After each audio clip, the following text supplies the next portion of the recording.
சுஸ்வாகத்தம் மக்களே. கீதாம்மா மும்பையிலிருந்து mini vlog 4. இன்னைக்கு கம்பு தோசையில் கேரட்டு பீட்ரூட்டு எல்லாமே அரைச்சி போட்டிருக்கேன். ரொம்பவே டேஸ்டியாகவும் ரொம்ப வயிற்றுக்கு ரொம்ப ஃபில்லிங்காகவும் இருந்தது. ஸோ இதுக்கு தொட்டுக்கிறதுக்கு நான் என்ன பண்ணேன்னா முழு பயிரோட சட்னி பண்ணினேன். அதை தவிர்த்து கீதாம்மாவுக்கு கேரட்டும் பீட்ரூட்டும் சலாடு, அதுக்கப்புறம் மாதுளம்பழ ஜூஸு, அதுக்கப்புறம் நீர்க்க மோர், அதுக்கப்புறம் இந்த பீட்ரூட்டும் கேரட்டோட தண்ணியை வேஸ்ட் பண்ண வேண்டாம்னு அதையும் குடிச்சிட்டேன். அப்புறம் பச்சை பயிறு சட்னி, அதை தவிர்த்து கொதிக்க டொமேட்டோ சூப் கீதாம்மாக்கு.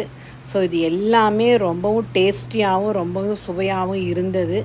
நீங்களும் ட்ரை பண்ணி பாருங்கள். எனக்கு ரொம்ப பிடிச்சது. ஒரு வித்தியாசமாக கொட்டுற மழைக்கு மும்பையில் ஹெல்த்தியாகவும் இருந்தது, டேஸ்டியாகவும் இருந்தது.